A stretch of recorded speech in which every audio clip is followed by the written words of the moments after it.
So from Team Trinidad, we are now heading over to Tobago, where we'll be joined by veterinarian Paul Crooks, where we'll talk a little bit about animals and their treatment in light of some viral content that has been shared in Tobago recently. Mr. Crooks, are you with us?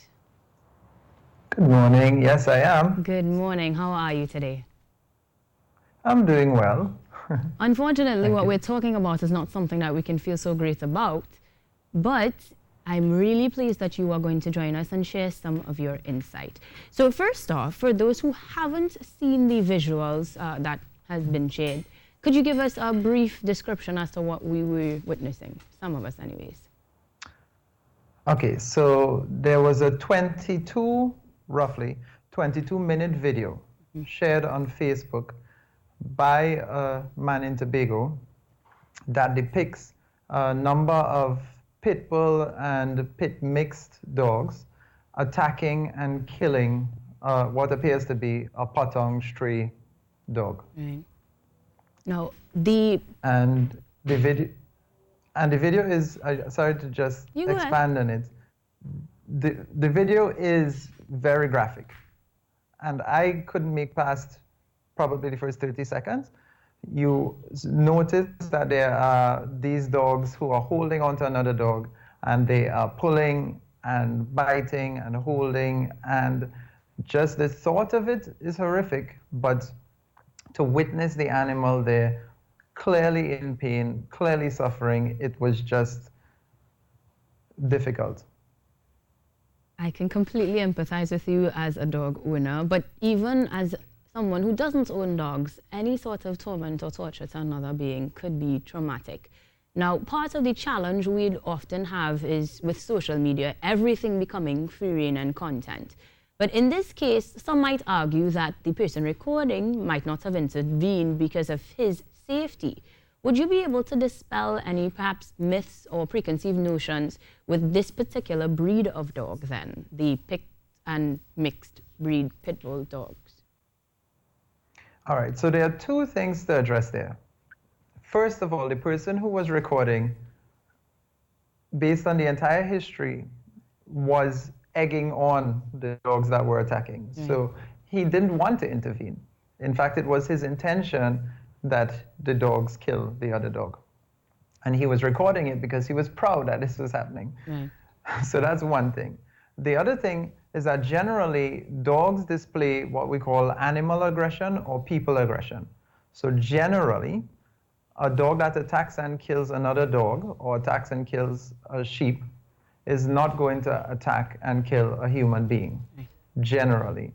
However, some dogs can be trained, and most likely that would be the case in this scenario, to attack and kill any person or animal. Right. Now, the important thing to remember, and I would always say this, and the Trinidad and Tobago Vet Association agrees, breeds cannot be selected as being particularly aggressive.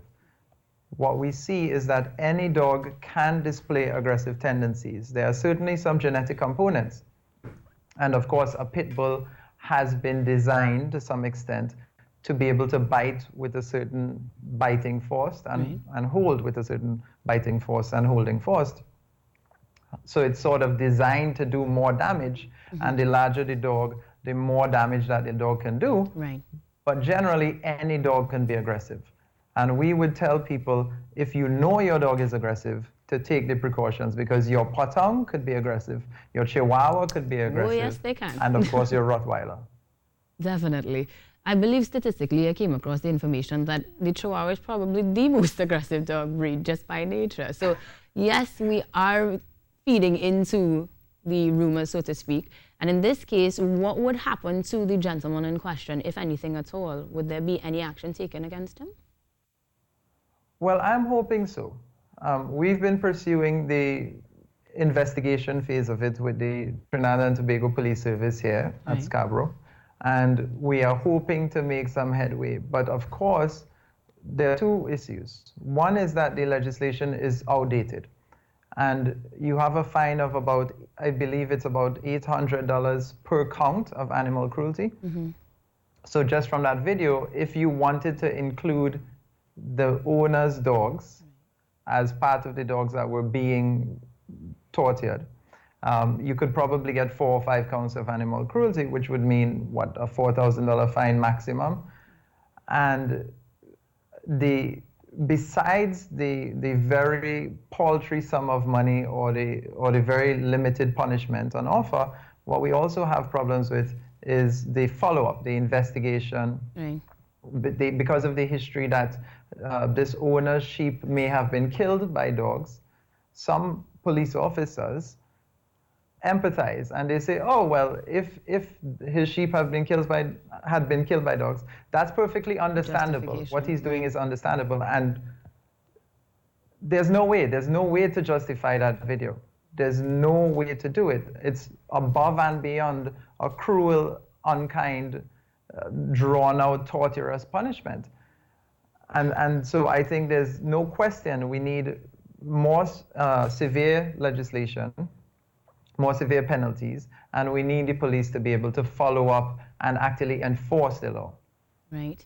Now, we can speak about this for days on end, quite frankly, because culturally we have a lot of differences that we have to work through, not just for dogs, but generally for animal rights altogether. But we do truly appreciate you taking this time to speak with us this morning, Mr. Paul Crooks, giving us your veterinary insight and your strong opinion, to which I agree. For now, though, we hope that Tobago is as beautiful as ever, and we will take a break. And when we come back, it's DIY with Carrie, right here on the Now Morning Show.